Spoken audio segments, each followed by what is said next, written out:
Massive welcome to Clive Picard with the Health Revolution. This evolution starts with us, by the way. Along with Clive's help in educating and bringing awareness our way so that we may make wise choices for our body, which is the only one we've got. We first saw Clive at the Critical Mass Radio events in Leeds, where he did a terrific job in informing people of certain choices and responsibilities as regards health, happiness, wellness and longevity. Clive's website is allthewsancientpurity.com, full of the highest quality products at a very fair cost. Tonight Clive will share his encyclopedic knowledge of nutrition and more in his very unique manner. Imagine what you can achieve with a pain-free, comfortable and optimally functioning body. Ladies and gentlemen, please welcome Clive Picard.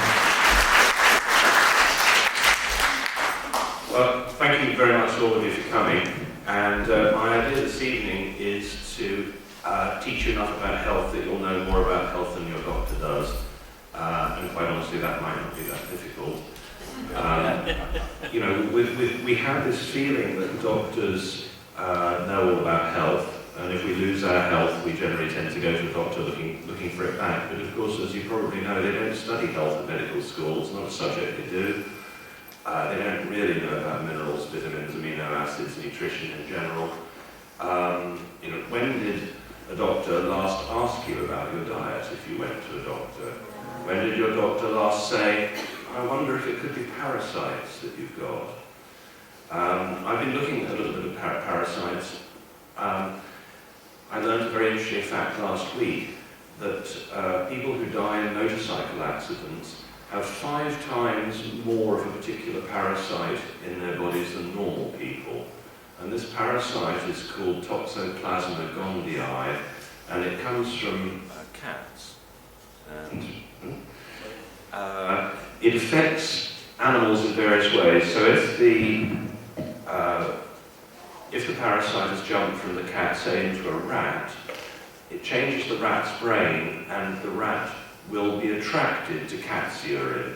Therefore, whereas it would normally stay away from that, now it's attracted to it, therefore the cat eats the rat. So what happens when this Toxoplasma gondii gets into people is that it changes the nature of the brain and makes people reckless.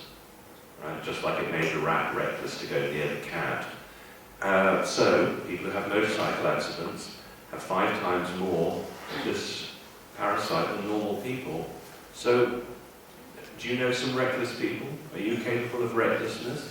Is it that you've got a parasite that's affecting your brain? Because, you know, at autopsy, when they weigh a human body, roughly speaking, 2 pounds in weight isn't you. Approximately 2 pounds in weight of bacteria and other bodies that aren't you. So you contain about 100 trillion cells, but you contain 10 times that number in parasites and bacteria in your gut. So who are you? Well, only 1/10 of you is you. The other 9/10 are other things. So you want to be nice to them. Yeah.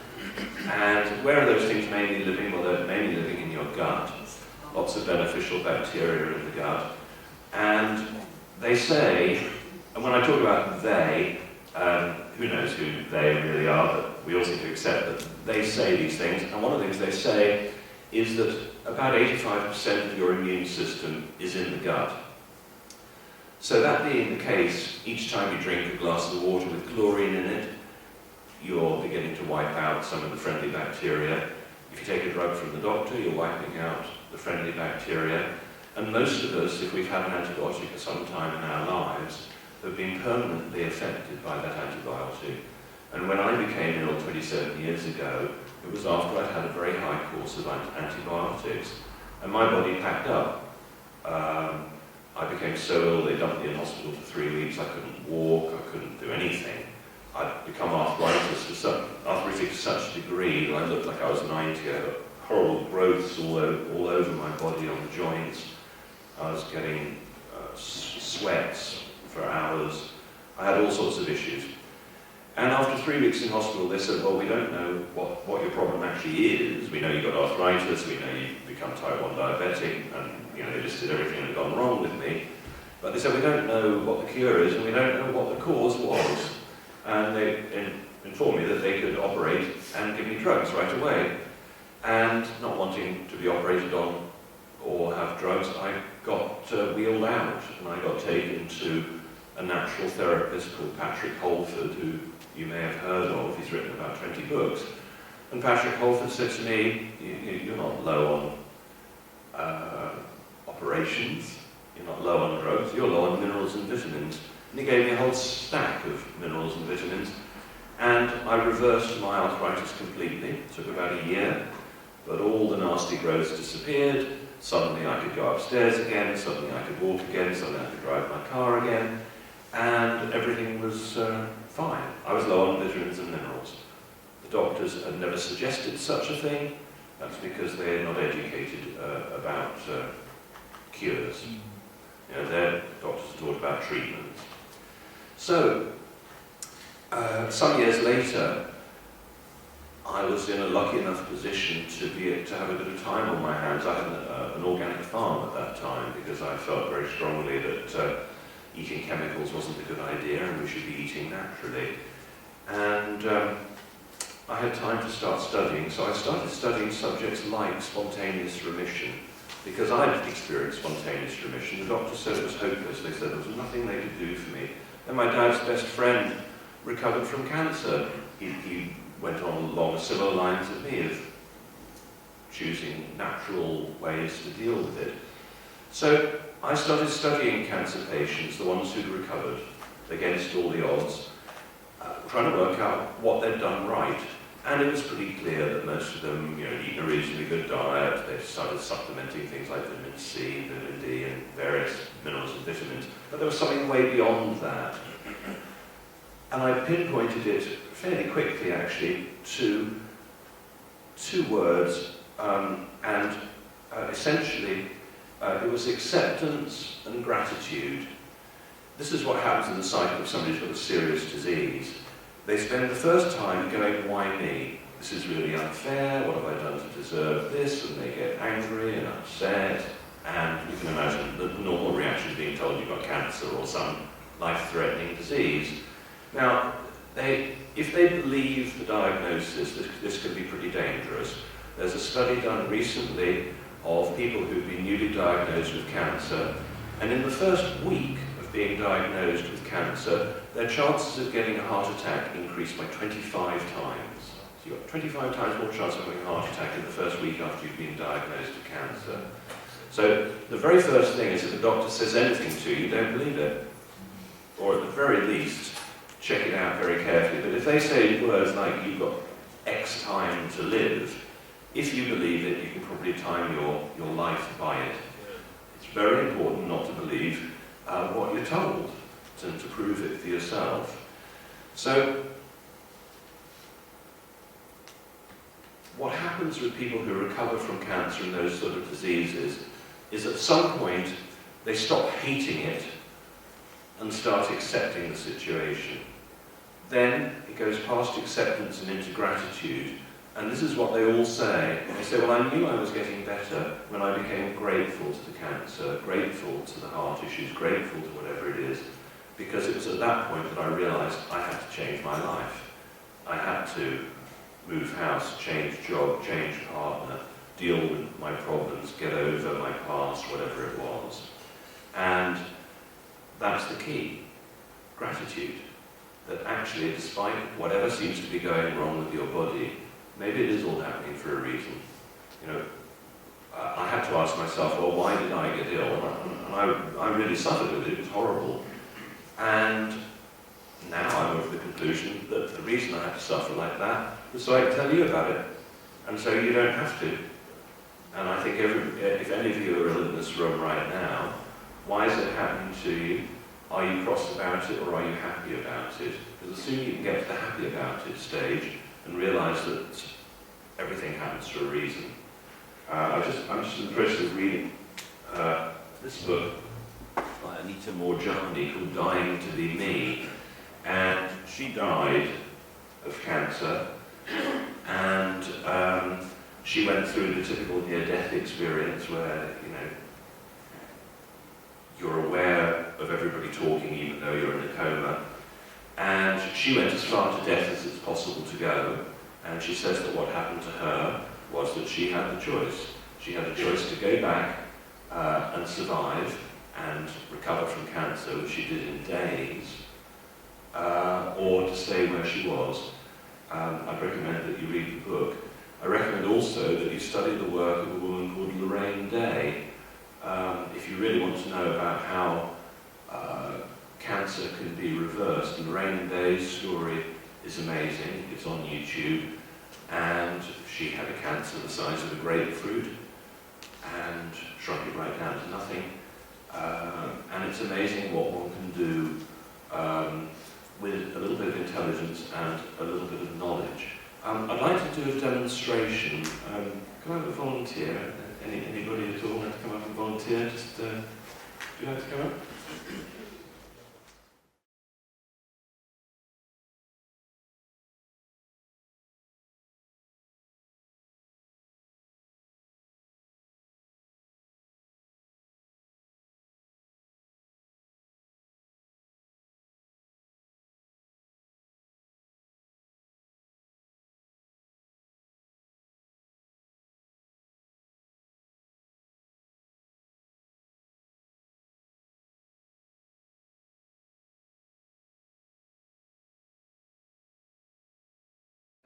All I did was I thought a thought, okay, depending, some people can resist the thought, some people can't. It's very important to know how powerful your thoughts are. It's just a little martial arts trick. But you can literally take all the strength out of somebody with thoughts. So it's very important to realise that your thoughts have possibly more power than you might have realised up until now. They've done some recent work with fMRI scanners. So they get somebody ill in a hospital, they put them in the fMRI scanner, so they're looking at the brain, and they get, let's say, their mother, who might be on another continent entirely, to think healing thoughts of the ill person. The moment the mother, let's say in Canada, thinks the healing thoughts, the daughter's brain in Blackpool in the MRI scanner lights up. Your thoughts work, your thoughts have a tremendous healing power, and so it's very, very important to use your thoughts wisely, particularly if you're thinking about yourself. You know, a lot of us have a lot of negative self-talk. You know, we think we're not good enough, or we're chastising ourselves for whatever reasons. And it's a question of practice to always be in a state of gratitude and acceptance of what is, that everything's all right, and suddenly things can get better from that point. I recommend that before you go to sleep at night, you look forward to what you want to do in the morning, because a lot of us go to bed at night without any pre-planning as to what the next day is going to bring. And if you can, no matter how small the thing you're looking forward to could be, if you can go to bed looking forward to the next day and make that first thought in the morning one of gratitude, you know, grateful to be alive, it's amazing what a positive effect it can have on your whole day. Now, other things to have a positive effect on your whole day, let's just go through the most important elements of health, because there are about 100 elements which make everybody healthy, and my contention is, if you're healthy, therefore you're not ill. So, what are the elements? Well, sunshine, number one. Okay? At this time of year, people begin to get colds and flus. And why is it that we get colds and flus at this time of year? Is it that the germs which have been hiding in their little hidey places come out because it's cold weather? No, it's not the case. It's because we run out of vitamin D. We run out of sunshine by October, November. And when I realised this and I started supplementing with vitamin D, that was the end of colds and flus for me. I didn't get any more. So, sunshine is incredibly important. Now, vitamin D, if you go to the doctor and you say, how much vitamin D should I be taking? The current recommendation is 400 international units. Now, I take 50,000 international units once a week on average, but there are others who are taking 200,000. There are some people who are taking 200,000 a day. And I'm not suggesting you do that. I'm suggesting with everything that I speak about, I'm suggesting you just do your own research. And it's all there on page 1 of Google. But let me tell you what they were doing in the 1930s with vitamin D. At that point, there was quite a lot of discussion about vitamin D in the 30s and early 40s, because they were giving 20 milligrams a day of that version of vitamin D. And when they were curing a lot of things with that sort of level of vitamin D, and when the pharmaceutical industry discovered that vitamin D was getting very popular and was curing people, they pushed to have the measurement changed. So we don't measure it in milligrams anymore, we now measure it in international units. So whereas 20 milligrams was a popular dose, when they recalculated it as international units, they came out with 200 as the magic number. So now it's 10 times more than 20, so must be good to 200 IUs. But how much is 20 milligrams equal to in IUs? 20 milligrams is equal to 1 million IUs, not 200. Now, the type of vitamin D they were taking then was, if you like, a lower potency than now. So I'm not suggesting that anybody takes 1 million IUs of vitamin D. But the people who are taking, let's say, 50,000 at one hit, I've had people who've said, well, you know, I thought I had flu earlier on this afternoon, but it appears to have stopped. So vitamin D, very important to look into. Now, going through the elements, we've covered some. Let's look at water. You know, we are, as you know, mainly water. Our eyes perhaps have the highest water content of our body, along with our brain. And the scientists say that if you're 1% dehydrated, they can measure that. They can tell because your IQ will be lower if you're just 1% dehydrated. Most of us are at least 10% dehydrated, and some of us are 20% dehydrated. So how much of your brain power are you really able to access right now if you're 10, 20% dehydrated? How do we test for that? Well, for one thing, you can look at your urine. If your urine is next to clear, you're probably all right. But if it's yellow, then you're probably dehydrated. If you are, let's say you're an average sort of size guy, and you're drinking sort of 2.5, 3 litres of water, that might be an appropriate amount. If you're smaller, obviously less. If you're bigger, more.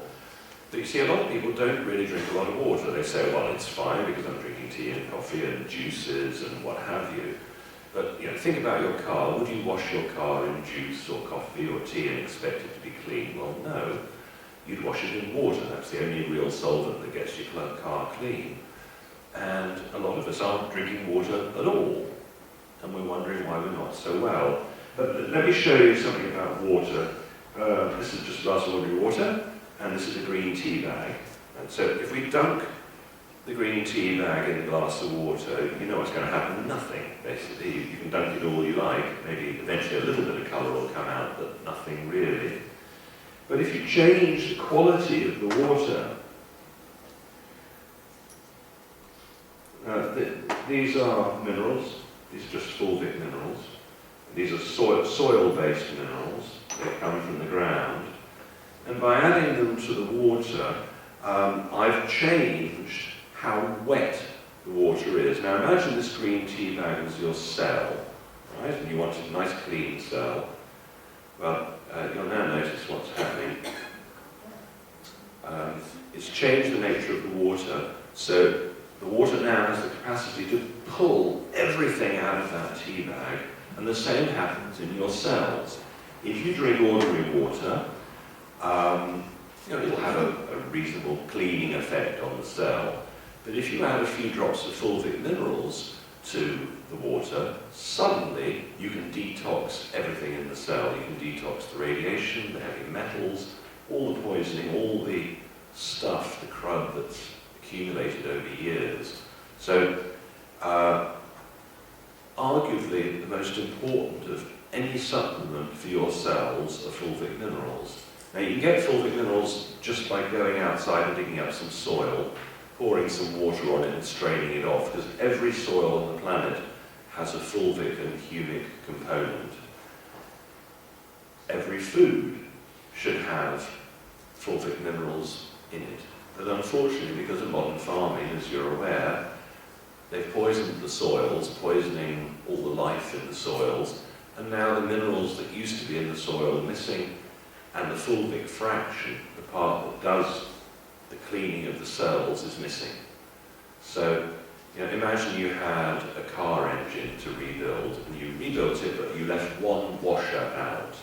Now, we know what's going to happen. The car engine either won't run at all, or if it does run, it won't run perfectly and probably won't run for very long. And our bodies are the same. If you're missing one mineral, your body can function poorly. When I was arthritic, I was missing a few minerals. The main one was magnesium. And magnesium is, I think, the most important of all the individual minerals. And the reason it's so important is that if you don't have enough of it, well, you're likely to die. Let me see which of you have got any of these symptoms. Do any of you suffer from restless leg? Any of you suffer from muscle? Just hold your hands down and we'll put them all up at the end. Muscle cramps, twitches, maybe twitches around the eyes, cramps, that would include menstrual cramps, all sorts of cramping, heart issues. Could you put your hands up if you get any of those twitches, spasms, cramps? Is that all? Surely more of you. Yeah, no, that's good. The side of the room's less honest, they're not putting their hands up. You're better over that side. Now, if you get a muscle cramp anywhere in your body, your legs, for example, well, that could be death, because if you've got a muscle cramp in your heart muscle, well, that's a heart attack. Magnesium is literally a sort of a lubricating oil for the heart. People who have arrhythmia, people who have uneven blood pressure. Magnesium is the answer to all those questions. How quickly would it take to stop a muscle cramp? 3 minutes, something like that. You can stop heart attacks and strokes while they're happening with magnesium. If you want to find a good doctor, you want to go to the emergency room, because the emergency room doctors, their job is to get you back from the dead, to keep you alive no matter what, and they know their stuff in the emergency room. A good emergency room doctor knows this, that if 4 patients came in either having strokes or heart attacks, and they're having a stroke or heart attack right there in front of them, if they take magnesium sulfate and inject it straight into the patients, instead of 4 people dying, only 1 out of 4 might die. That's the power of magnesium, to switch off heart attacks and strokes right away. So if it has that sort of power, clearly you want to be ahead of the game and have enough magnesium in your cells in the first place. So why is it that everybody's low on magnesium? When I say everybody, 95% of us are low on magnesium. Some of us have got the symptoms so badly that we're showing muscle cramps and physical problems. So why is it? Well, there are a number of reasons. It's missing from food because of chemical agriculture. The moment you take a brown food product, strip out the brown to make it white, like white flour, white rice, the moment you've taken the brown out, you've taken out the magnesium and almost all the other minerals. So white foods tend to be very, very dangerous and magnesium depleted. And I would say lack of magnesium is the cause of more diseases than anything else, probably. Certainly arthritis, fibromyalgia, a whole host of diseases have a magnesium deficiency at the bottom of it. Now, what can you do about it? Well, you can take tablets, but if you take too much magnesium, it moves the bowels. That's the nature of it. So the best way to do it is to take it as a spray. This is called magnesium oil. There's no oil in it, it just feels oily when you rub it on. And you spray it on and rub it into your skin. You could spray it on after you've had a shower, for example, or before bed. People who are having problems sleeping often find that magnesium helps their sleep. Magnesium stops panic attacks, stops anxiety, worry. Right? Anybody who's nervous may well find that they relax beautifully with magnesium. You know, it's why people used to go to the spas. You know, people were ill or they needed to relax, they'd go to the spas, Baden or somewhere, and soak in the waters. So what were they getting in those waters? Well, it was magnesium. Magnesium-rich waters. The other reason we went to spas was to get sulfur.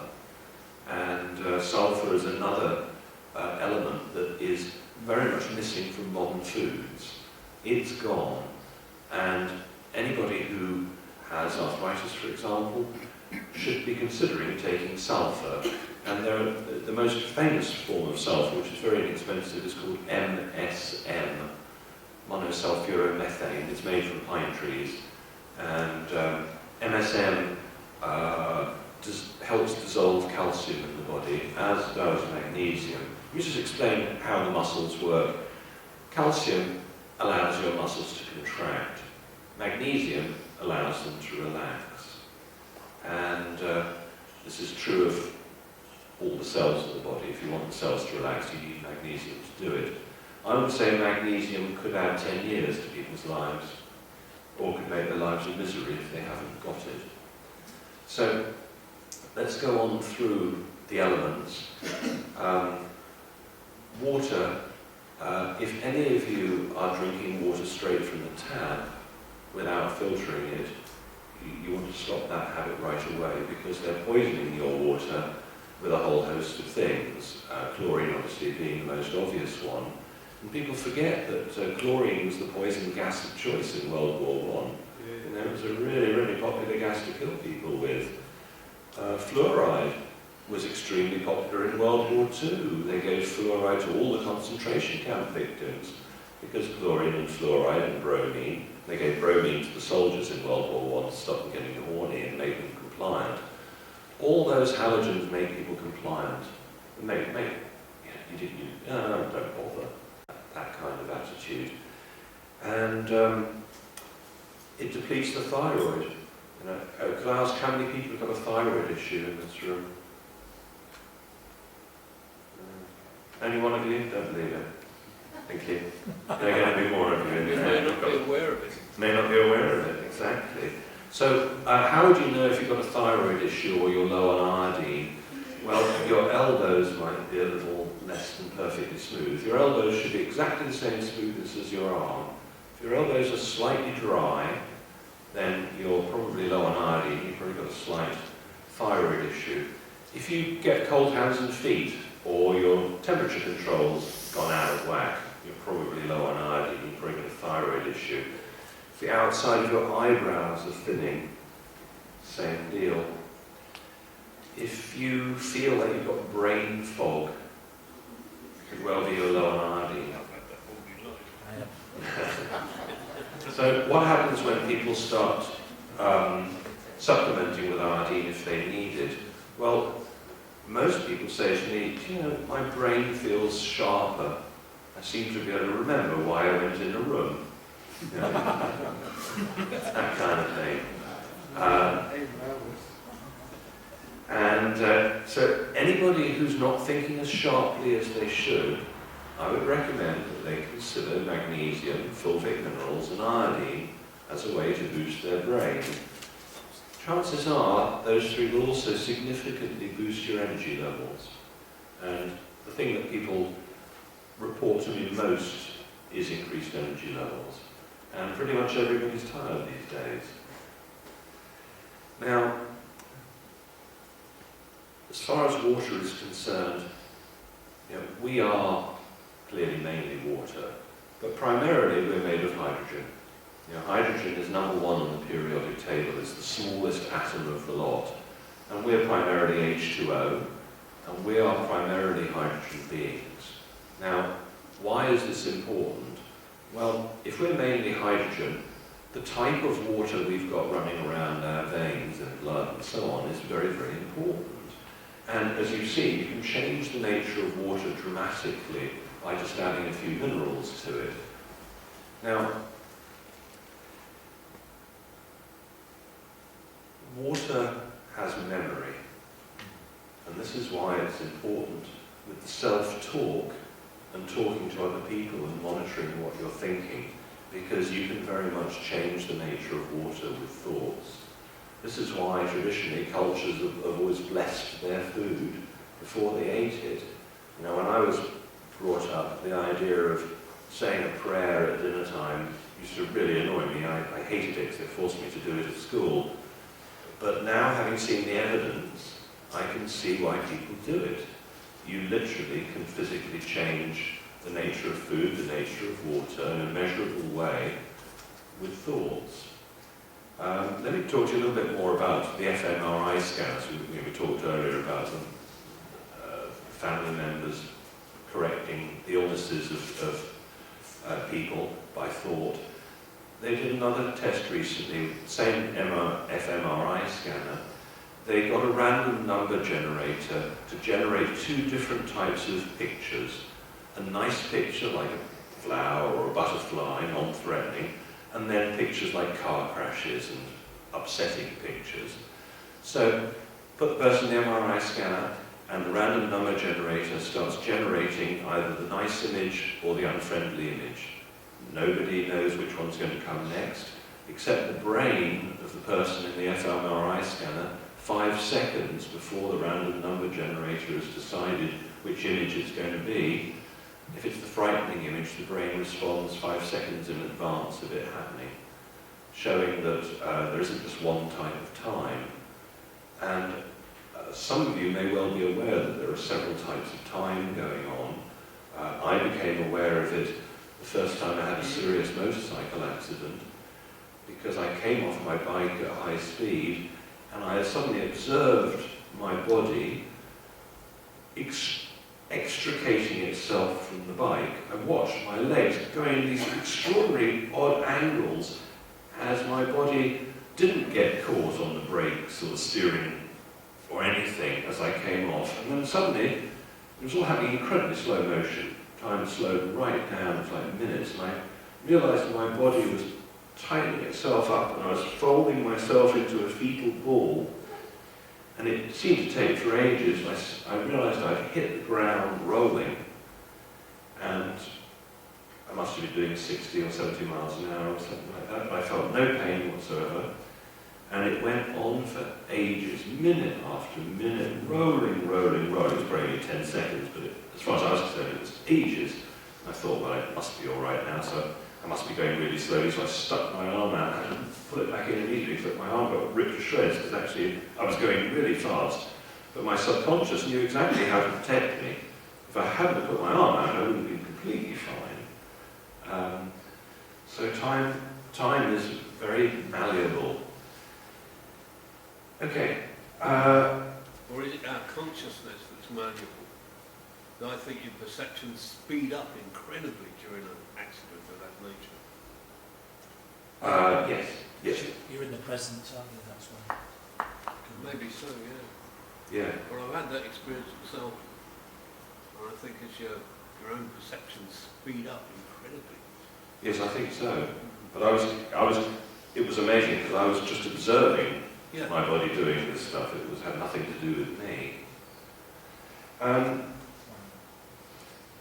Just while we're talking, back onto water again, those Brita filters, the jug filters, actually are fairly effective at getting rid of the crud of chlorine and some of the chemicals, but there are a couple of other ways to do it.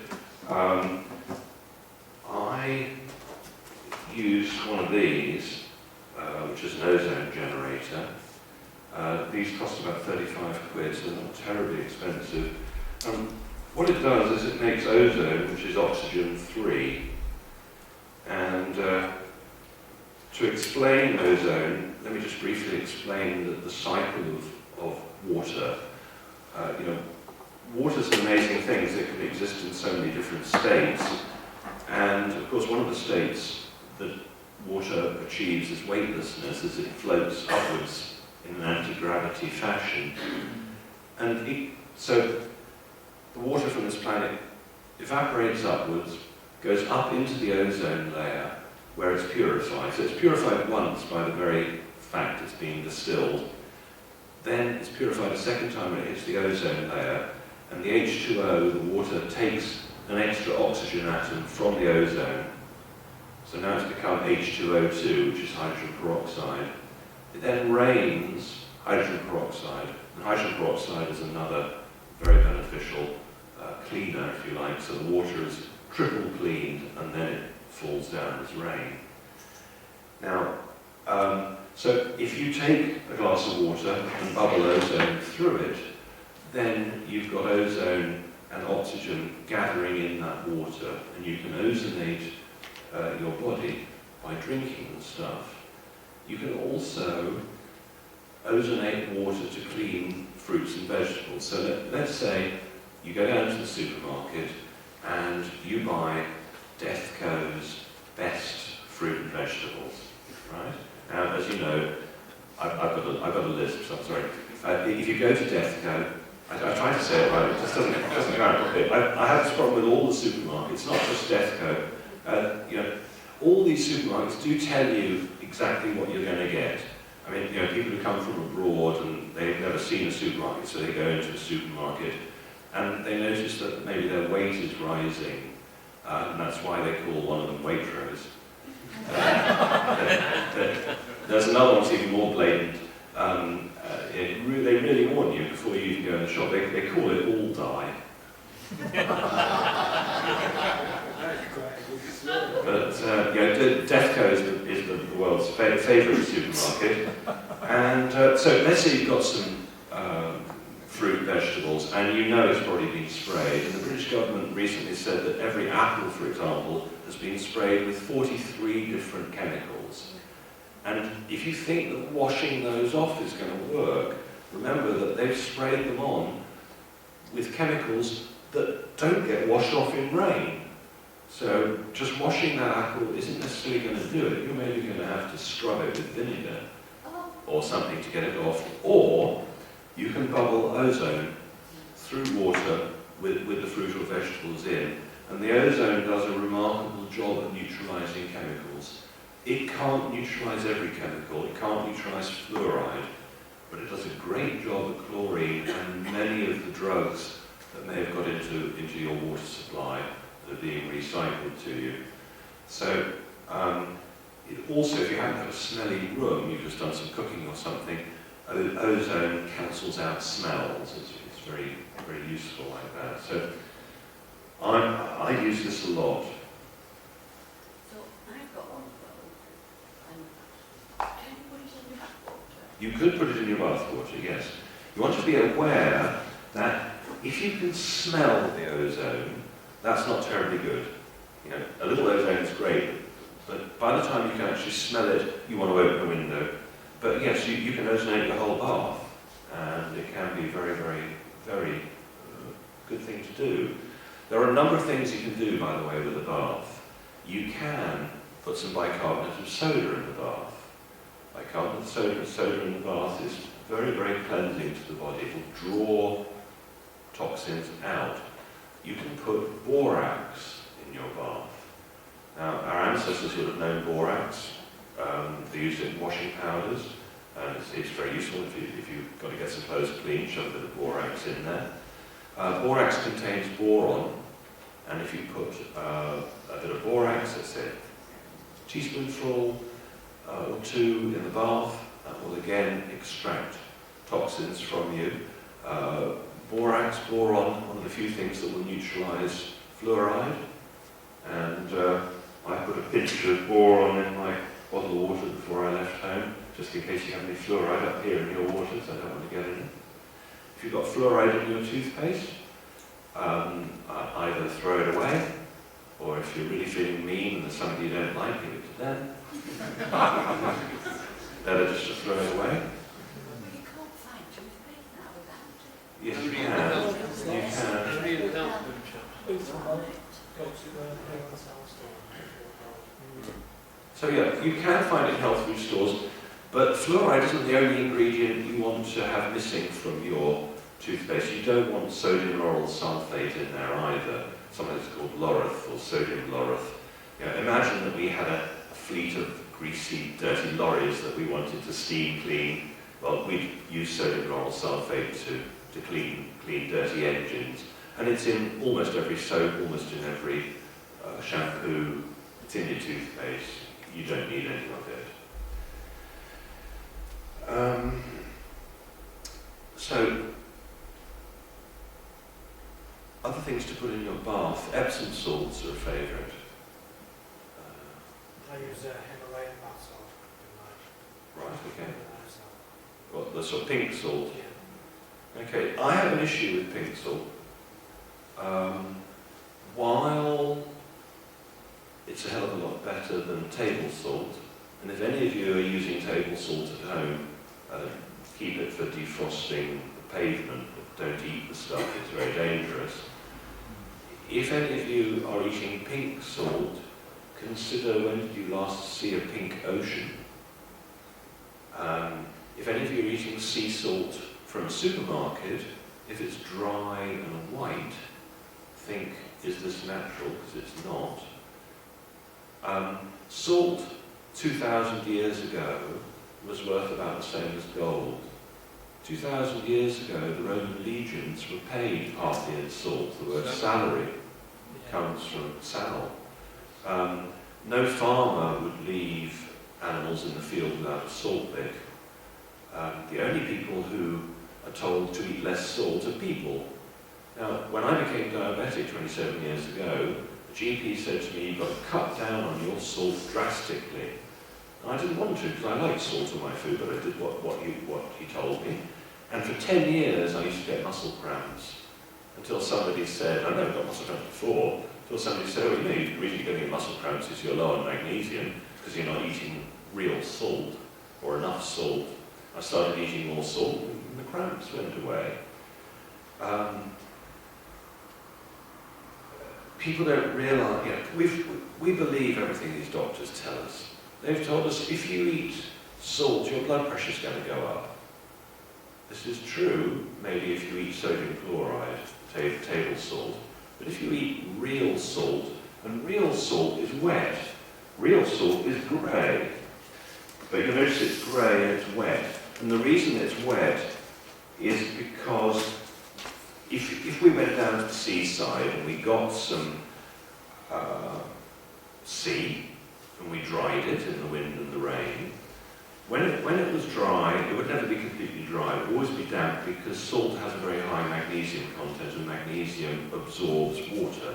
So what the supermarkets do, believing you want dry white salt, is they take the magnesium out. And in the process of taking the magnesium out, they've also taken out lots of other of the minerals. So sea salt from the supermarkets is not sea salt, it's refined sea salt with lots of bits missing. This is just the most basic dried ocean you can possibly get. You're probably noticing it tastes different to ordinary salt.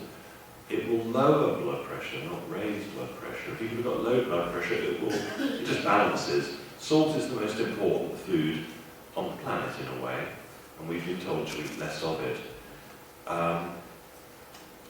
It's possible that maybe 50% of people's problems out there are to do with not drinking enough water and not eating enough salt. It's huge. It's huge. To try and explain a little bit about minerals, some people don't realise there are two types of minerals. There are organic minerals and there are inorganic minerals. Now, salt is the inorganic mineral.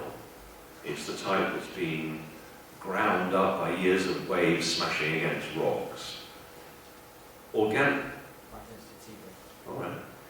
minerals are ones like fulvic, which comes from the soil, or the sort of minerals you get in plants. Now, so although salt is inorganic, and therefore you eat quite a lot of it, because you eat salt, maybe only 2 or 3% is actually assimilated into the body, but if you eat minerals from Vegetables, it's 100% assimilable. Now, to try and explain it, with the fulvic minerals, they know where to find these deposits in great strength. You've probably seen those documentaries where animals cross hundreds of miles or dozens of miles to lick the rocks to get the minerals. And so it's been known for ages where the mineral deposits are. So with this stuff, what they do is they take some soil, they mine the soil with the fulvic minerals in, they soak it in water for 3 years, and when they drain the water off from the soil, it goes straight into these bottles, and there's enough minerals in here for 4 months. So all they did is they soaked some soil, drained off the water after 3 years, and you got 4 months supply just in this tiny quantity. So you only need 1 drop in a glass of water to get an effect. And I tend to put a drop in every glass of water that I drink. The interesting thing about it, because it's organic, it's never died. Now, let's take other examples. This is made, they think, from rainforests. Maybe a rainforest got crushed 100 million years ago, and sometimes when that happens it becomes oil, or it becomes coal, or diamonds, or whatever. But in the case of this stuff, it never completely died. The diamonds, the coal, they've all changed from organic living material to inorganic, but this never changed. It's 100 million years old, but it's still alive. There are still fragments of DNA and RNA in here that are still functioning, still actually alive. This is why it's so against drinking water with fluoride or chlorine in. This stuff, fulvic minerals, reacts with chlorine and fluoride. So if you use this, you have to use filtered water. Must not be used with chlorine and fluoride. But the first time I tried this, I woke up the next morning feeling a completely different man. I felt like I'd dropped 10 years in how my body felt after taking this stuff. It's very, very powerful, very important. Now, if anybody, the pink Himalayan salt, right? Now, salt should be wet. Himalayan salt is dry. Now, what happens with the inland salts? This is where a sea, maybe when the cataclysm happened or whatever, and the seas now became inland and dried up. What happens is that the rain comes down and it washes through the salt, the land salt, and washes the more soluble minerals away downstream. So after a while, you're left with the less soluble minerals. So the reason you don't see pink oceans, and how is pink salt pink? You don't get pink oceans, right? What's happened is that a lot of the soluble stuff has been washed out millions of years ago, and now you're left with a partial salt. So while pink salt is a lot better than sodium chloride, I'm not happy that it's the best salt you could have. I think pure sea salt is better. However, with Fukushima and mercury poisoning and whatever, there's another argument that says, well, maybe the rock salt's better, so it hasn't been poisoned with radiation and mercury. And I don't know the answer to that one, but at the moment I'm preferring to eat sea salt. I feel that's the safest way to go. Now, I'm told that we need to have a break for some tea. So I will continue in about 15 minutes or whenever you are ready. Okay, so I want to talk about the brain. Any of you who have been told that low fat, low cholesterol is a good idea, they lied to you. Your brain is made of fat. Your brain is made of cholesterol. The outside of all your cells is made of cholesterol. And it was criminal, the advice they gave: eat low fat, eat low cholesterol. Completely criminal, because that's what your brain's made of. How criminal. Alzheimer's didn't exist 50 years ago. No doctor wrote a description of Alzheimer's. It's a new disease. And it's not really a disease at all, it's just bad nutrition. So if you want to recover somebody's brain, you want to feed them soft-boiled eggs. Egg yolks and the brain are made for one another. You want to give them coconut oil.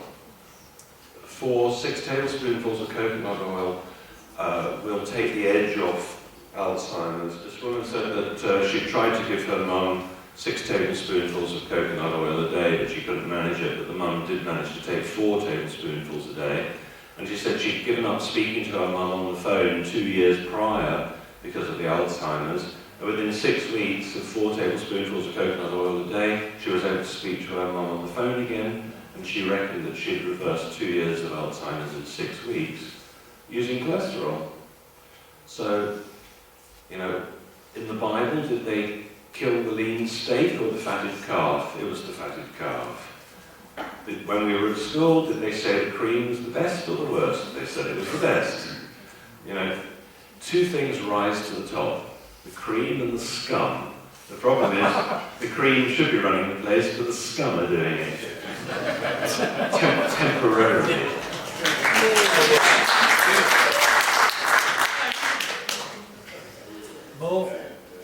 So, I'd just like to point something out to people.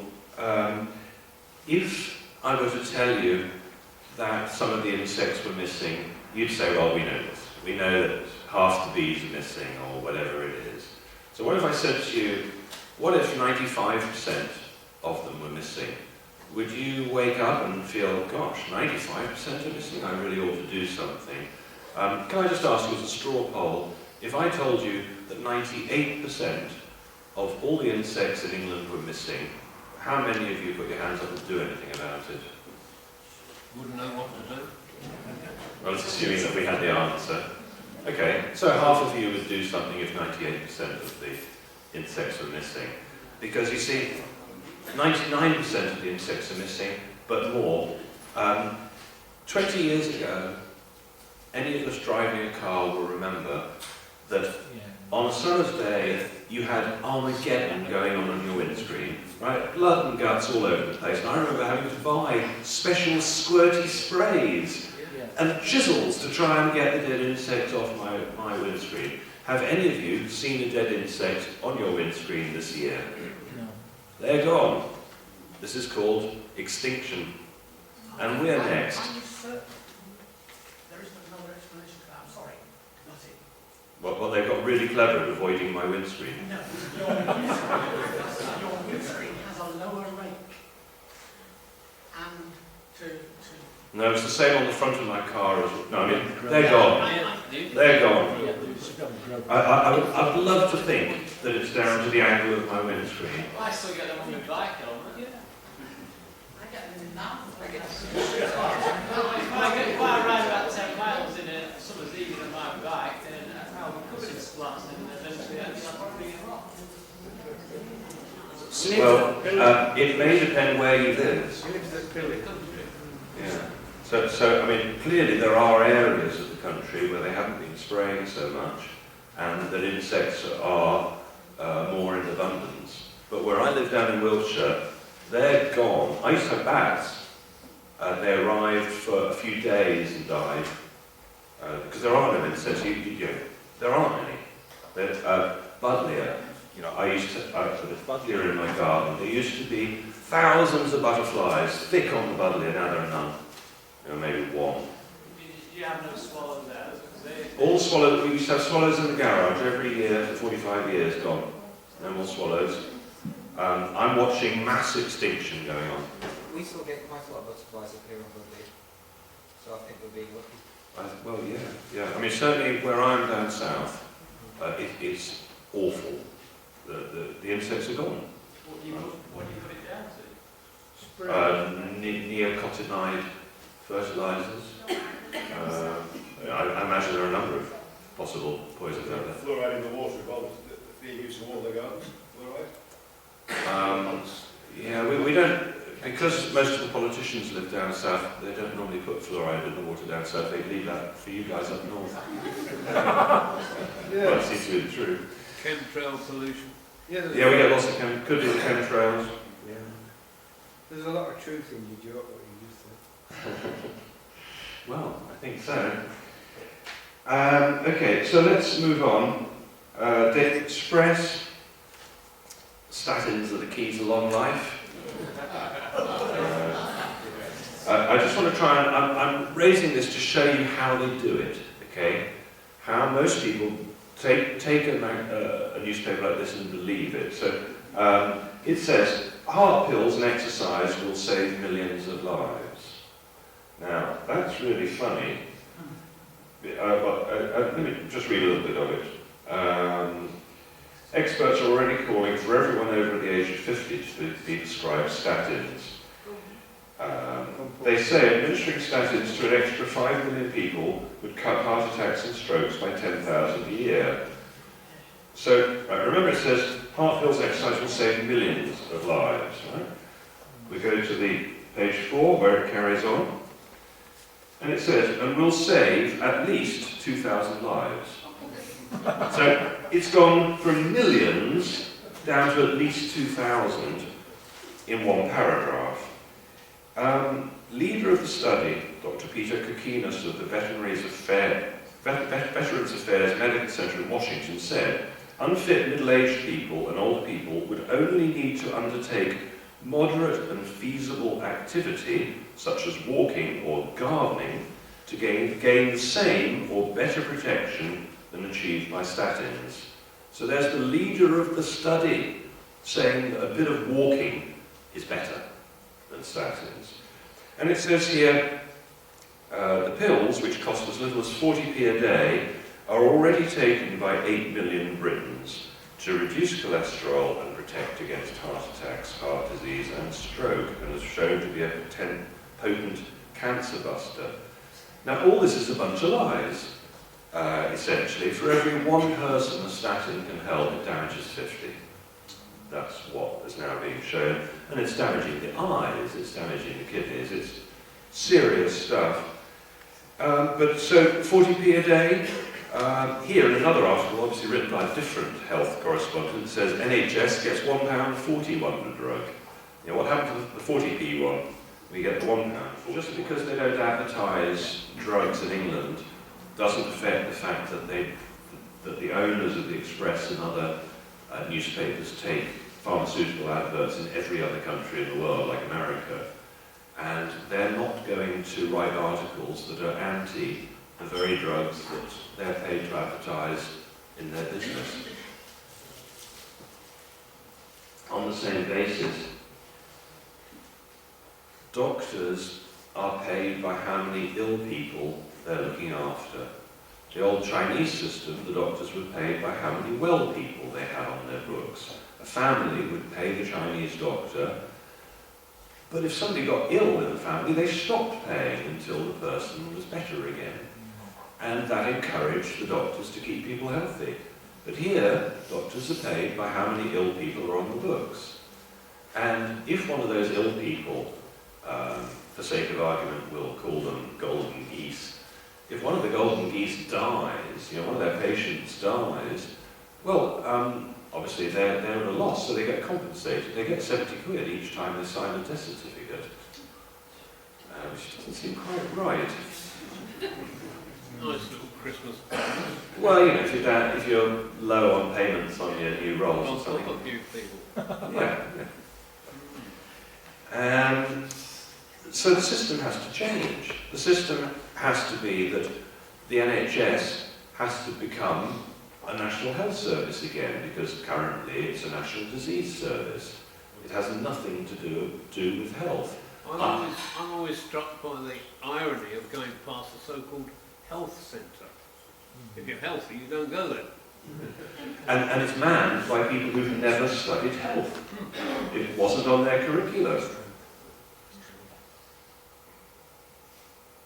So, I mentioned at the beginning that there are essentially 100 elements that we all need to be healthy. About 70 of them are contained in the fulvic minerals that we were discussing earlier. And many of the others are encompassed within a really good multi-mineral. multi-mineral, multivitamin. But the problem is that if you go to the average health food shop to buy a good multivitamin, multi-mineral, what are you going to get? Is it going to be good? And the answer basically is very seldom. The type of supermarket multi-mineral, multivitamins that they sell are made often with artificial ingredients. You know, a vitamin works if it's real. You've probably read in high-quality newspapers like this that vitamins have been proved to be ineffective. Whenever you read those sort of headlines, it's because they've used artificial minerals to do, artificial vitamins to do the testing. So if you go into a supermarket and buy their vitamins, you're likely to be ill because they're using artificial vitamin A, they're using artificial vitamin E. 98% of all the vitamin C coming into this country right now is made from genetically modified corn. You can't trust anything these days. It really is, you have to know the source. And one of the reasons I started a supplements company was because I wanted to provide people with stuff that actually worked, and stuff that wasn't genetically modified. And it's so important to understand what genetically modified can do. The Russians have done tests years ago now with fast breeding small mammals like hamsters and guinea pigs and so on. 3 or 4 generations and they're sterile. The reports on what goes on with genetically modified corn in particular, remember there's going to be genetically modified corn in a lot of food you're eating nowadays, even though they try to tell you it's not there. If it's corn syrup, it's going to be, because all the corn worldwide pretty much is now contaminated. You know, even in the most remotest parts of the world, the GM corn is cropping up. They banned GM wheat in 1986, the very first GM wheat they made. They banned it right away because they showed it was very dangerous. The Chinese, 19 years later or something, have just rejected a huge boatload full of wheat for America because they found it had a high percentage of this genetically modified wheat that supposedly never got out and was recalled. They can't put the genie back in the box with genetically modified. And I was reading a statistic this afternoon, and I can't remember it precisely, but it was something like there was 500 times less of one mineral than there should be in genetically modified corn, just by changing it to genetically modified. They've so drastically changed the whole nature of the product that it's no wonder that the rodents aren't surviving more than 3 or 4 generations. If we want to, we need to stop eating genetically modified food. It's not only that, there's also the concentration of glyphosate in GM, because we modify it specifically to be glyphosate tolerant. So you end up with a lot more of that in it as well, which again affects fertility, etc. Exactly, and health practitioners are now seeing glyphosate poisoning and recognising it for what it is. It usually takes at least a year or 2 before the body will show up glyphosate poisoning. And it's becoming, unfortunately, more and more common. The good news is that even just after a month of not eating genetically modified, the body starts to recover. The body recovers very fast. And there is a method for returning genetically modified seeds back to their original stage. Ciba-Geigy, the drugs company, patented and therefore announced to the world what they call the Ciba-Geigy effect. Is if you take genetically modified seeds, you can beam frequencies at them, then plant them, and they will revert back to an earlier type. In fact, they've now reverted wheat seeds back 2,000 years. So 2,000 years ago, wheat was about 13 foot high. It would be all over the place height-wise. And recently they've bred it down and down. When I was young, wheat was about this high, or this high maybe, and now it's about this high. They're trying to get it right down vertically to the ground. And I was walking the other day in the country, and I was talking to this farmer who I met on the route, and they were saying that now what they're doing is they're spraying the glyphosate, the Roundup, Monsanto chemical fertilizer, right at the last minute, in the last week or 2 before harvest. And they said, well, we're not meant to do it, but the reason we do it is that even though the plants are meant to be resistant to the glyphosate, it still actually kills them. And as it kills them in that last throes of life, they put all their strength into the seeds, so we get a better weight of wheat. by spraying them late with poisons. Unfortunately, to stay alive in this world where the supermarkets are insisting on ever cheaper prices, they're forcing the farmers to make compromises they wouldn't normally make just to keep alive. A lot of farmers wouldn't eat their own produce, they keep a little small holding round the side so they don't have to eat poisoned food. It's just us who are meant to eat stuff. So, what is it that makes us well at the end of the day? What makes us well is our immune system. How can you boost your immune system? Because remember, we're self-repairing. You know, we are designed to self-repair. So if you've got a problem with your body, something's going wrong for some reason, well, quite simply, you're having problems self-repairing. So why should that be? Well, there are three reasons why you can't self-repair. It could be that you've had some sort of physical damage, it could be that you've got a toxin in you, or it could be that you've got a nutrient deficiency. Because it doesn't matter how many nasty germs might be lurking around in this room.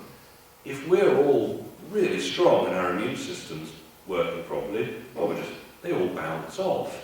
Let's take some of the serious stuff, a serious infection, polio, TB, rubella, mumps, measles, any of those really, really difficult things. Can they be cured? Yes, they can. In the 1960s, there was a doctor called Fred Klenner. Now, what he was doing was experimenting along with people like Linus Pauling of using high-dose vitamins. And Dr. Klenner's thing was to, using an IV drip, he would take patients, let's say, with polio, which most people believe that polio cannot be cured, cannot be recovered from. He was injecting 200 grams of vitamin C in the form of sodium ascorbate into people with polio. So that's almost 1/4 kilo. It's not just like 1/2 gram or something you might get in a health food store. 200 grams straight in the vein, right? And people were recovering from polio, being cured in 3 days. People were being cured of measles. There was a measles outbreak recently in the UK. There's no need for a measles outbreak. Vitamin C fixes measles.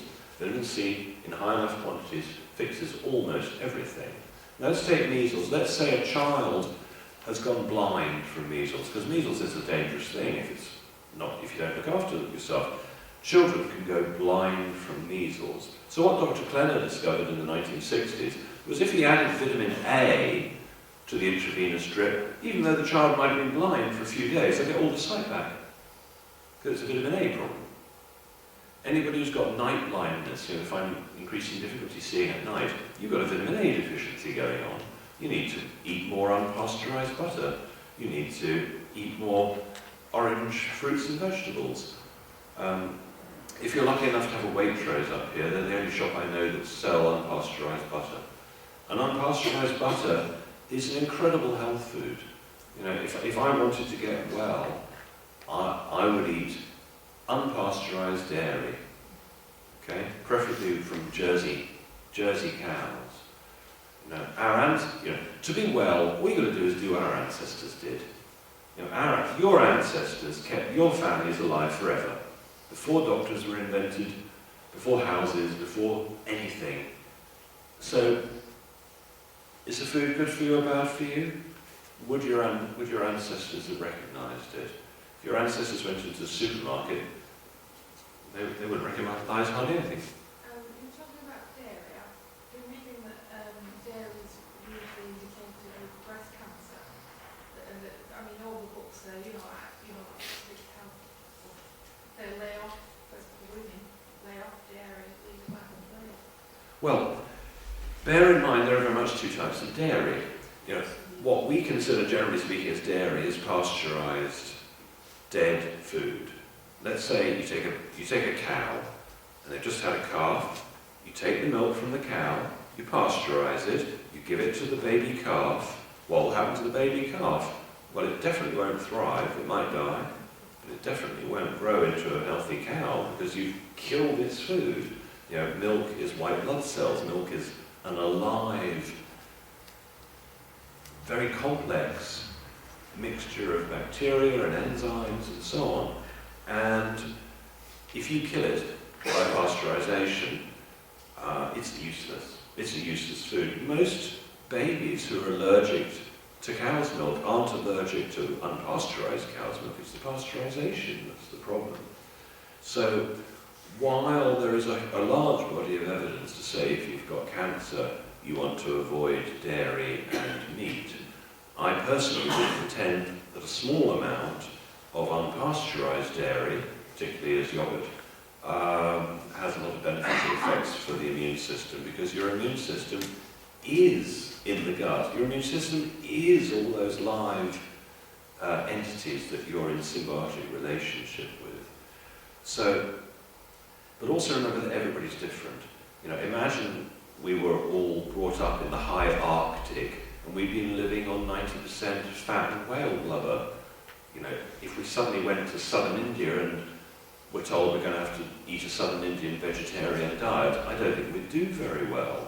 And similarly, the southern Indian vegetarian wouldn't do very well in Alaska. But for us, if our ancestors ate dairy, I would say there's a reasonable chance that our gut is not only assimilated to dealing with dairy, but expecting the bacteria that the dairy would have given us. So I'm a big fan of Jersey unpasteurised dairy produce, but obviously everybody's different. Some people get on with it really badly. Unpasteurised cheese. Why Jersey? Oh, because you know those Friesian Holstein cows, the ones that have udders that are so. I own a farm, so I know what you're talking about. Yeah. But I mean, you see that those cows where their udders are so swollen they're virtually dragging along the ground, and the milk that those cows produce is hugely different from a chemical mineral analysis perspective to the rich yellow Jersey milks. It's farming milk, we call it white water milk. I milk Montbéliards, which is from Switzerland and southern eastern France. And they have a yellow milk? Yeah, there's much better milk, higher content of catechosin. It's used in the cottage cheese, used in things. Well, it's, good quality milk is so important. I mean, 200 years ago, if somebody was ill, they might well go to the mountains of Switzerland to have the dairy cure, where people would eat lots and lots of cream and butter and high quality milk. And, you ask any child, what do cows eat? And they will tell you, grass. This answer is wrong. Cows eating grass these days in a modern farm where it's been planted, say, with ryegrass, they're eating a monoculture. Cows don't eat grass. Cows eat rich meadows. Cows eat pasture, wild flowers, herbs, mushrooms. Cows are tree grazing animals. Cows, given half a chance, live in a forest. They eat trees. The cows that we're given the milk from are starving, as are most people. Most people have malnutrition. Anybody who's overweight, they've got malnutrition. Most people have got malnutrition. And the animals are having a really rough time of it. I feel very sorry for the animals. 70% of antibiotics are used for animals. And why do they use it for animals? Because it makes them fat. What do you give a laboratory animal to make them fat? Well, antibiotics work really well for that. So does monosodium glutamate. And they're hiding MSG, monosodium glutamate, in all foods these days that are processed. But they've changed the name. They don't call it monosodium glutamate anymore because nobody would buy that. Now they call it yeast protein, vegetable protein. They've found 130 names plus to disguise MSG in something that sounds great. You have a look at processed foods, it'll say things like yeast protein or hydrolyzed vegetable protein. They're shoving MSG in everything, and people are wondering why they're putting on weight. If your ancestors would recognize the food, eat it. Food comes wrapped in skin. Food does not come in packets. That's not food. I was talking about this stuff.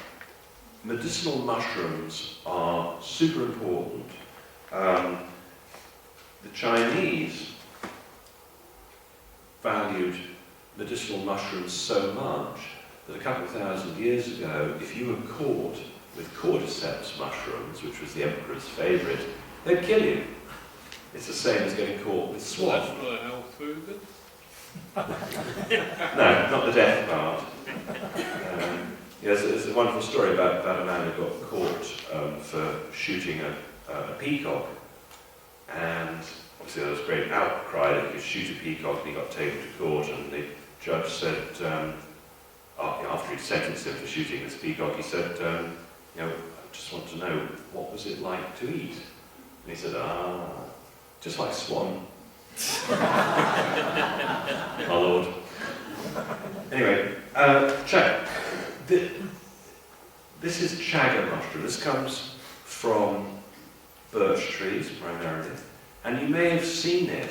You may have seen silver birches with a sort of blacky, dark brown lump growing out, and that's chaga mushroom. And there was a book by Alexander Solzhenitsyn called The Cancer Ward, where they escape from their Siberian prison camp and they go out searching for the cancer-curing chaga mushroom, which they find. And this stuff comes from Siberia, but you can find it in Scotland as well. And what you do is you get a pan, get a bottle of wine, red wine's nice, pour it in the pan, same volume of water, then you get a few lumps of chaga, say about the size of twice my thumb, 3 times my thumb would be probably fine, and you put it in a slow cooker, and you cook it for about 3 days. And then you drink, you can have, let's say, 1/8 of a teaspoonful or 1/4 of a teaspoonful once a day, or 5 times a day if you weren't feeling well. And there's almost nothing better to kickstart the immune system apart from eating healthy bacteria and probiotics. And any of the remedies ought, if they're good, they should work equally well on humans, animals and plants. You should be able to give all these things right across the range of the kingdoms, and all should benefit. And a lot of animals are being cured of all sorts of things with extract of chaga mushroom. Another thing that's curing animals and people alike, which is very important to know about, is colloidal silver. Could I just ask, how many people use colloidal silver? Oh, well, that's pretty good. At least 1/3 of you are using colloidal silver. All of you would be using it if you knew how important it is. The first time I ever used it on somebody other than myself was I met this lady about 5 years ago who had MRSA. She'd gone to the hospital for a very minor shoulder operation, come out with a flesh-eating disease, and 3 years of being treated by the doctor for the MRSA, she was worse. She told me it was in her eyes, she was getting visual problems. You don't want a flesh-eating disease in your eyes, it's one of the worst places to have one. And so I told her to change her diet, I told her to take some supplements, and I told her to drink colloidal silver. 6 days later, I ring her up and say, how's the MRSA? She says 95% better. 3 weeks later, she got a clean bill of health from the doctor. MRSA gone, cured. The doctors can't do that. This is just with colloidal silver. How much did the colloidal silver cost? 5p, probably. Was she permanently cured? Yes. What can you use colloidal silver for? Well, tooth infections, that's the end of tooth infections, the end of gum infections, the end of any infections. How long has colloidal silver been known about? Thousands and thousands of years. When they pull up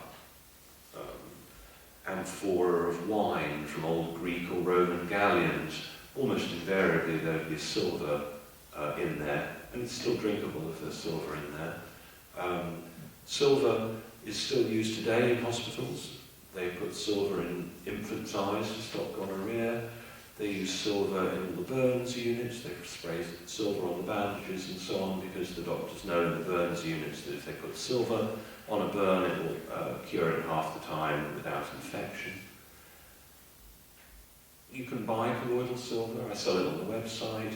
But ideally, the thing to do is to buy a colloidal silver generator so you can make it yourself. You need to start with distilled water, so you really need a water distiller as well. So to get a really good quality colloidal silver generator that turns itself off, which is very important, plus a distiller, it's going to knock you back about £300. Once you've got that kit of parts, not only can you save your own life and stop infections, but you can stop infections for your whole street, for everybody you know. You can make loads of it once you've got your own machine, and I'd recommend that everybody buys one. Very, very simple, lifetime investment, very, very important. More or less any infection can be beaten with colloidal silver. It's also good to use topically. We sell a version on the website which is mixed with argan oil and aloe vera, so people who've got any skin issues, you can cure that. Talking of skin issues, I should just tell you that many people come with psoriasis and eczema, and I've seen, as a generality, psoriasis and eczema cured in days using fulvic minerals, Lugol's iodine, magnesium. Those three alone often will cure eczema and psoriasis. I would add to that a really good multi-mineral. So on the website we sell a food-based multi-mineral, multivitamin that is natural and really works. And I mentioned these 100 nutrients that you need. If you're eating a really good diet of vegetables, you should get all the calcium you need.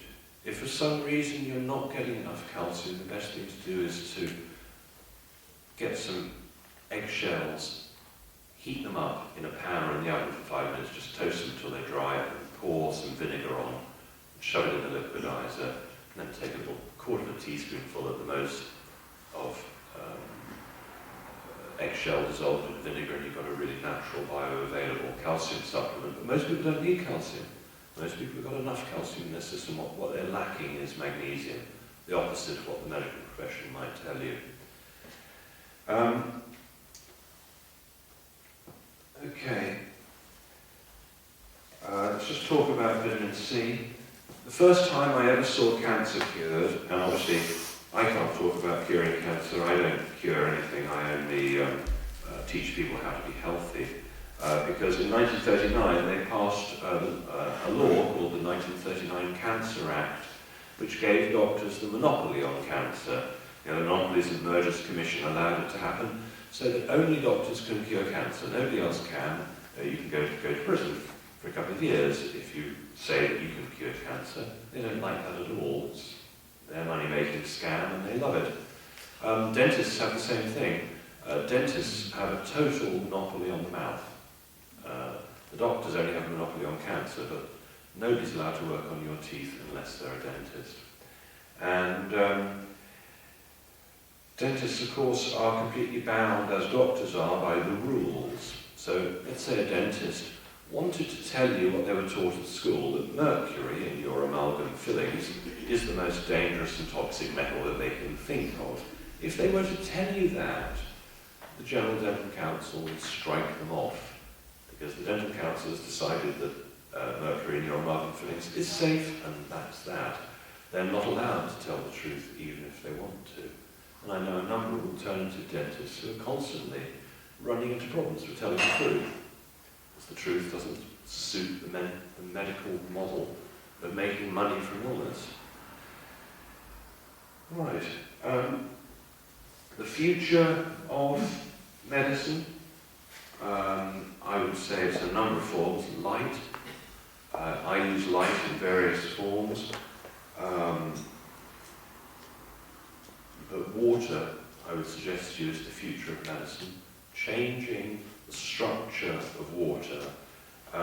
Shortly on the website, probably in a couple of weeks or so, we'll have a new device which changes the structure of water.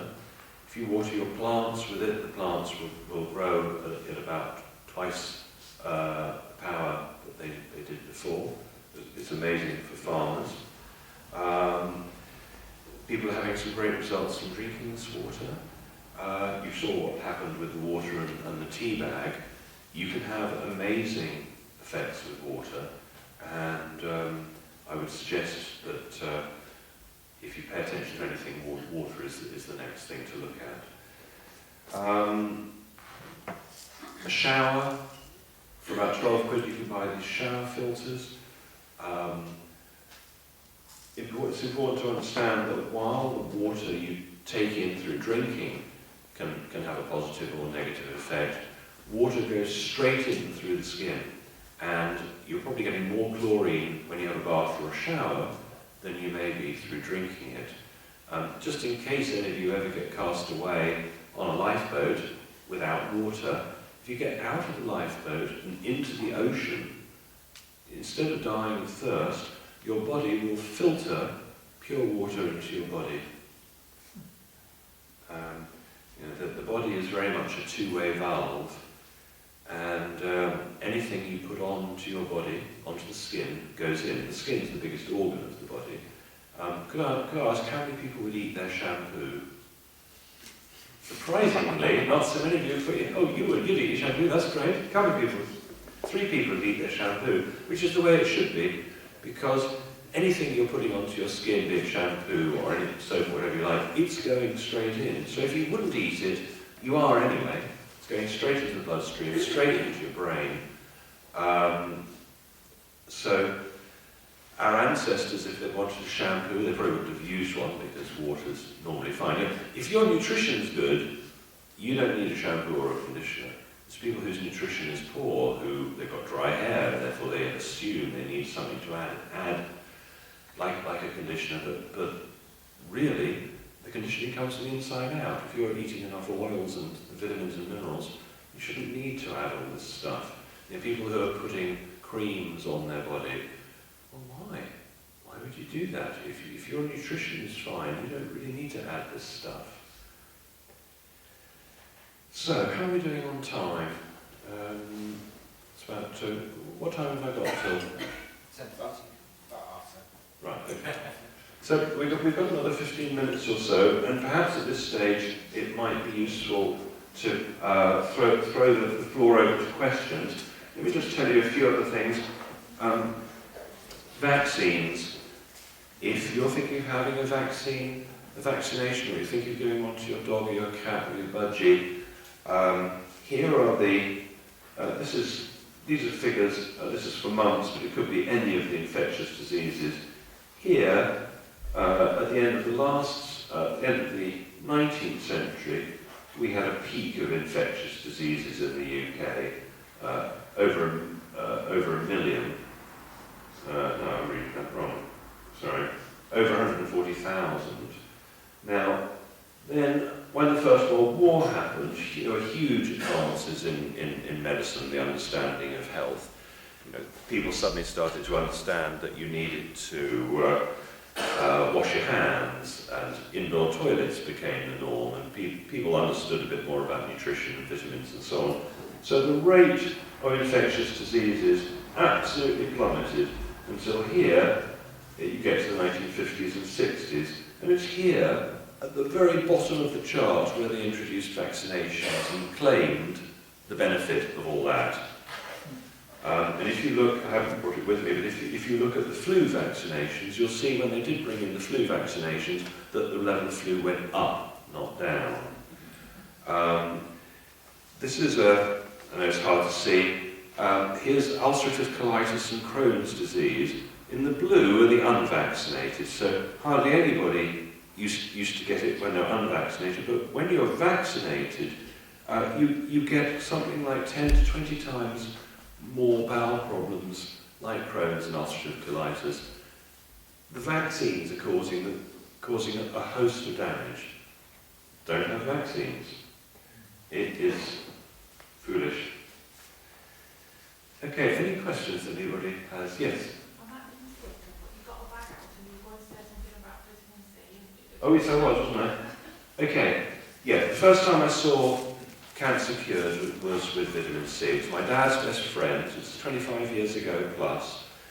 He'd gone through the cancer system the first time. He'd had a kidney removed. He'd had all sorts of issues.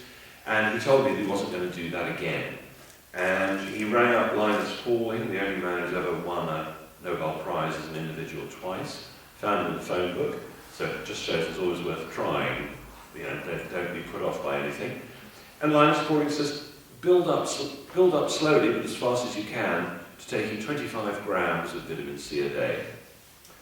So he told me what happened next. At this point, he had 6 weeks to live, something like that. But he was still feeling fine because he hadn't taken the chemo. Remember, it's the chemo that normally knocks people for 6, not necessarily the cancer that does it.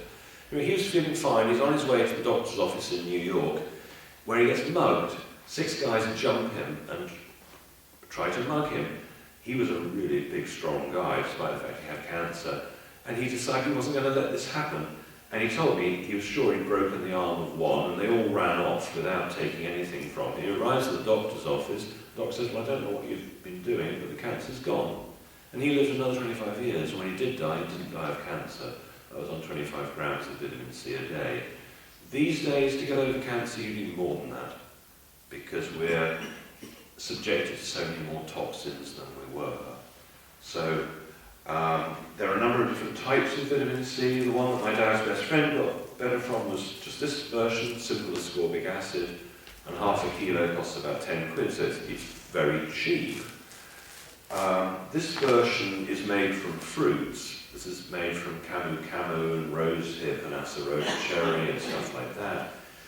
And the difference is that while all the types of vitamin C work, doesn't matter which type you want, but you do want a pure one and non-GMO, this stuff lasts about 2 hours in the body, but a natural vitamin C gets recycled over and over, so it lasts more like 24 hours. So while it's more expensive to buy pure fruit vitamin C, it's actually not that more expensive in reality.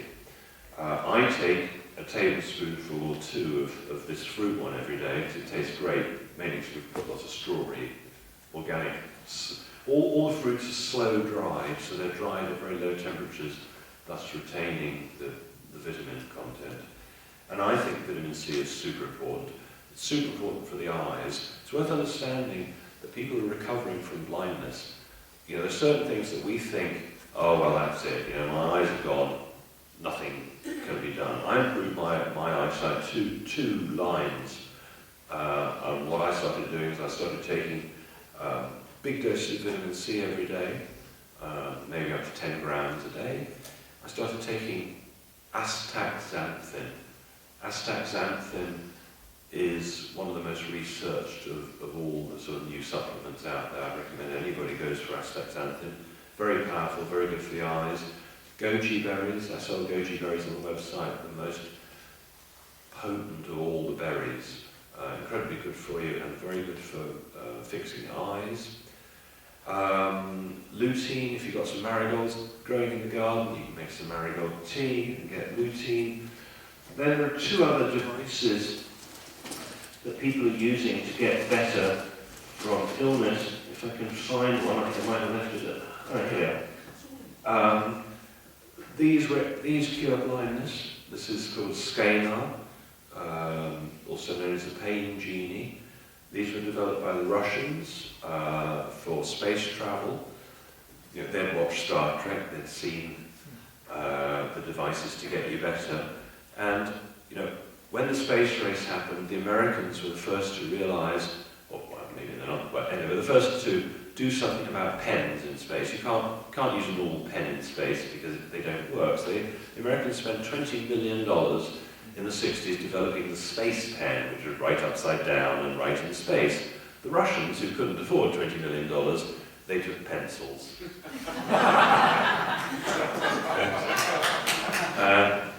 And of course, both sides realised that you can't use drugs in space because they're recycling the water. So if one person takes an antibiotic, then everybody on the space shuttle is taking the same drugs. So the Russians developed this device. It's a sort of biofeedback device, and not only does it repair people who are ill, but it stops you getting ill in the first place.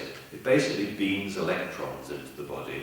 And I won't go into too much depth with this, but it is one of the most amazing tools you can possibly use. They cost about £450, so they're not cheap, but you can reverse blindness with these. Another method to reverse blindness, just for your interest, is to use ozone. There are 2 types of ozone generators. This one is basically, well, just to give you an idea how modern pharmaceutical medicine is and how old electrical medicine is. The hieroglyphs on the pyramids they're showing the use of frequency medicine. They show people being led into the treatment room, and there's a bowl of water with a torpedo fish in it, that's like an electric eel. And they were treating people with electricity thousands of years ago. They were treating people with essential oils. Essential oils are amazing, and I have lots of them somewhere. Anybody who's interested, you can smell some of these afterwards. The earliest essential oil still that's ever been found in the world is 8,000 years old, Mesopotamian. The pyramids are absolutely full of hieroglyphs showing how to make essential oils. You know, the whole myrrh, frankincense, gold. I think most people probably feel that the frankincense and the myrrh were in an essential oil form. And essential oils can be hundreds of times more powerful than the herb it came from. You know, with an essential oil, it may take dozens and dozens of plants to get one drop of essential oil. And just in the last year, I've been working a lot with essential oils. It's very important to be very careful with essential oils. If you go into the average health food store, the essential oils there are meant for burning for the smell. They're not made for internal use. But there are essential oils made by certain people that are sufficiently safe for internal use. And one of the best examples of this is a blend of oils called Thieves' Blend. And when the Black Death was going on, the plague, what they'd do is they'd come round saying, bring out your dead, and they'd come round with a horse and cart, and people living in the house would bring out their dead people until there was nobody left to bring out. And they didn't, in the Black Death, they didn't bother to board up the houses, even of the rich people, because nobody dared go in there because they might get the Black Death, except this one group of thieves who became famous for going into all the rich people's houses and stealing everything. And when they finally caught this bunch of thieves, they wanted to know how they did it. And the thieves explained that they took a piece of cloth and wrapped it round their face, and they put on the essential oil of thyme, rosemary, oregano, clove, and that was sufficient to make them bulletproof. And in the First World War, there were French field hospitals, because the French were very into essential oils, who were using Thieves' Blend and getting a light and allowing the thieves' oil blend to evaporate off. And in those field hospitals, infections hardly ever happened. And you've heard about guerrilla gardening, where people plant seeds in roundabouts and so on. I was thinking that guerrilla fragrancing would be good. You pop into a hospital, you stick some essential oils into the air conditioning vents, and then MRSA and infectious diseases would probably stop. Essential oils I recommend everybody look into, because they're very important. You do need to find a very good source, and in a couple of weeks' time we'll have them on our website. Tomorrow, if anybody's interested, I do a programme on ukcolumn.org called The Health Revolution. And tomorrow night I'm interviewing a chap called Paul Dean, who I think is probably one of the absolute leading experts in the world about essential oils. So if any of you are watching UK Column tomorrow night at 9 o'clock, we'll be talking for a couple of hours about essential oils and what they can do, to give you an idea of how powerful they were. And this lady showed me her toe. She'd just come back from the hospital, or two toes. She had ingrown toenails cut out, and she undid the bandages fresh from the hospital, and there was pus pouring out of both toes. We got some essential oil of helichrysum, put a drop or two on each toe. Within 1 minute, the pus had stopped. She hadn't been able to walk on that. Within 15-20 minutes, the pain had subsided enough for her to start walking. And the power of essential oils is really worth understanding. People haven't grasped yet how important they are. Peppermint oil, I might have some here. Peppermint is the frequency of the brain, and let's say you're on your way home, it's late at night, you're falling asleep while driving, you want to wake yourself up, put a drop of peppermint oil on your tongue, and you'll wake right up. If you've got a slight headache, touch the top of your mouth with peppermint oil, and many people find their headaches go away. Not everybody, and not in every case. Headaches, by the way, are generally dehydration. Migraines are headaches with more dehydration. Epileptic fits are quite often dehydration as well. Okay, any more questions? Yes? In the 1930s and 40s, they used to sell something called a violet ray machine, which is like an ozone thing. Are these things effective? Yeah, violet ray. Nikola Tesla was the man who came out with the violet ray, and Nikola Tesla, as probably you all know, is the most brilliant genius scientist ever. We would have had free electricity wirelessly if it hadn't been stopped. And violet rays, you can still buy them on eBay, the original, because things used to be made to last, as we know. You can buy violet ray kits from the 1930s, and you can almost be guaranteed they'll still work, plug it straight in. They used to be really cheap. You could buy a whole set for about 20 or 30 quid, and they're great. There's always glass tubes, and they light up violet colour. Then they got discovered by the fetish people, mainly because they do an anal probe.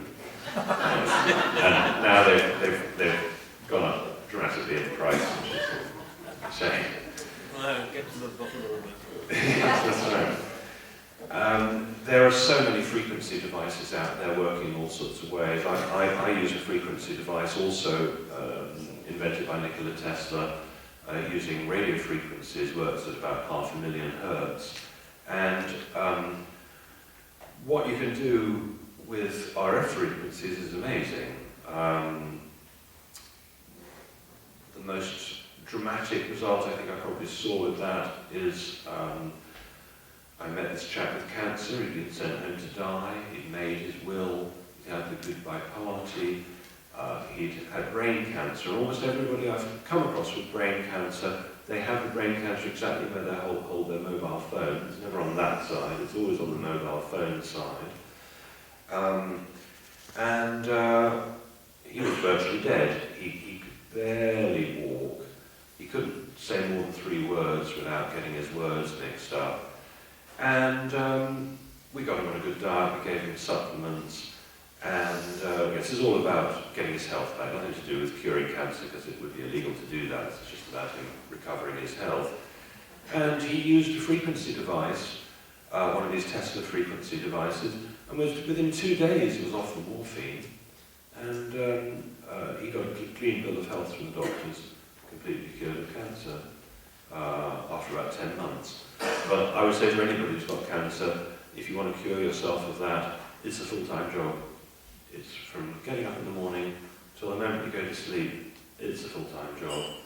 And clearly the cancer's happened for a reason. It's to teach something, and the people who are going to learn that lesson are going to be the survivors. Does sugar feed cancer? Yep, it does. The things that feed cancer, Otto Warburg got the Nobel Prize in 1931 for showing the results of his previous 10 years research, which shows if you take a normal cell and you deprive it of oxygen to survive, that cell becomes anaerobic, and instead of breathing oxygen it uses glucose instead, and that is a cancer cell. Yeah. So, bearing in mind it's gone from using oxygen to using glucose, if you put anything sweet into the body of a cancer patient, that's going to be feeding cancer. So, the person with cancer, they want to eat the most natural diet they possibly can, avoid too many carbs, avoid fruit, except berries. Berries would be the safest, least sweet fruit. And, anybody with cancer needs to realise that there are cures out there galore if they choose to look. There's a website called canceriscurablenow.com, and Cancer Curable Now is full of people who've cured their cancer and saying how they did it. But they didn't cure it by going to the doctor generally. Yeah. What do you know about Candida? Well, Candida is thrown out of balance by problems in the gut, like drinking chlorinated water and so on. But it's not that a candida overgrowth is the problem. The candida, your body never makes a mistake. The candida, while it isn't you, it's a yeast. If there's too much of it, it's because the purpose of candida in your body is to eat dead tissue. So if you've got an issue going on, it may be that most health professionals say, "Oh, you've got too much candida. It's candida that's the problem." Well, let's wind back one from that. Maybe it's not the candida that's the problem. Maybe the candida is a symptom of what the problem is, and the candida is doing its best to correct your imbalance. So let's say you've got a lot of parasites. That could cause an overgrowth of candida as the candida tries to deal with the residues put out by the parasites. It's a complex thing. I would suggest that the first thing to do for anybody who's got a candida overgrowth is to balance their gut flora by eating fermented vegetables. All your ancestors, I don't know where you came from pretty much, to get through a cold winter, you would have eaten fermented foods. Your ancestors would have taken the leg of pork and hung it up in the wind to dry and turn it into ham. They would have fermented pickles and chutneys and jams and beers and wines and cheeses and yogurts and and all the vegetables. Our ancestors were almost all farmers. We didn't have transport. We had to grow our own stuff. Now let's say you've got a big pile of onions left over at the end of the season. Well, you would have pickled them. Made pickled onions. So how do you make pickled onions? Most people think, well, you get a jar, you get some onions, and you tip vinegar over it, you say a magic word, it becomes pickled onions. But that's not how your ancestors made it. How your ancestors made pickled onions is they got the onions, they got the jar, they got some water, they made sure that all the onions were underneath the water, and within a week or so, that water would have changed to vinegar, would have gone, it's a fermentation process, goes through alcohol and becomes vinegar. So if you want to ferment foods, all you've got to do is hold them under water. Now, if you want to be sure that you don't get a few rogue bacteria, you could put some salt in the water, and that's what generally people did. They usually held the vegetables under salted water, just salted enough to taste, so it's nice. So what I like to do is I like to get, let's say, some red cabbage, some beetroot, some celery, carrots, sweet potatoes, anything you like really. Chop it up really small, put it in a jar, put it in the salt water, and then maybe put maybe a saucer or something on top with a rock on top, just to make sure everything's held underneath. If a bit of vegetable popped up on the surface, it might go mouldy. Just like the mould on the top of a jam, you just scrape that away and everything is all right underneath. So let's say you chop up all your veg and maybe put in some garlic and onions and chilli for a bit of flavour. Now you've got it all underneath the salted water. Put the lid on, shove it in a dark cupboard for a week, take it out. You'll have a really sharp, delicious pickle.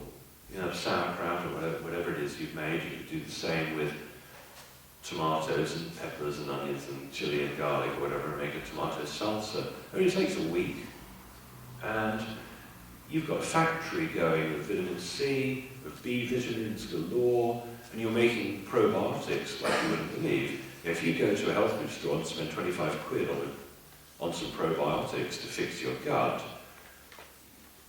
well, you could have 100 times the power just in one jar of fermented vegetables. So I would recommend that everybody goes home and starts fermenting vegetables. It's no good buying fermented stuff like sauerkraut from the shop, because that's all been pasteurised. On a hot day, if they didn't pasteurize it, the jar might explode. But I would recommend everybody makes fermented foods and eat as much fermented stuff as you can. Your bodies are expecting it. It's winter. You should be eating loads of fermented stuff. And that's how our immune system repairs itself and gets strong. Going back to what you were saying about toxoplasmosis and rats, well, I read that study a while ago which said that it was the way that toxoplasmosis wanted to get into a cat via the rat.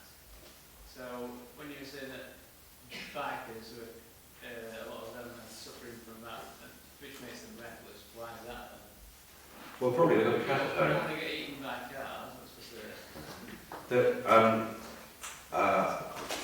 Presumably, they've caught the toxin from a cat. I imagine it's just cross species somehow. And I don't suppose, I can't explain why it makes people reckless, but that just seems Is it to be only the fine? effect. Is it curable? Well, yeah, you can kill parasites. I mean, essential oils, the thieves blend that I was mentioning. If you take thieves blend internally, you can kill parasites that way. You can kill parasites in all sorts of ways. You can use frequency devices. You can use herbs like wormwood, black walnut hull, clove. But the thing is, when you're killing parasites, you've got the 3 stages. You've got the egg stage, the adult stage, and the larval stage. You've got to kill all 3. So it's a bit of a, you've got to pay attention to get the parasites right. But all of us have got parasites. But in some cases, they're killing us. Right. Well, with Crohn's disease, the first thing one should consider is whether he's allergic to wheat or grains in general.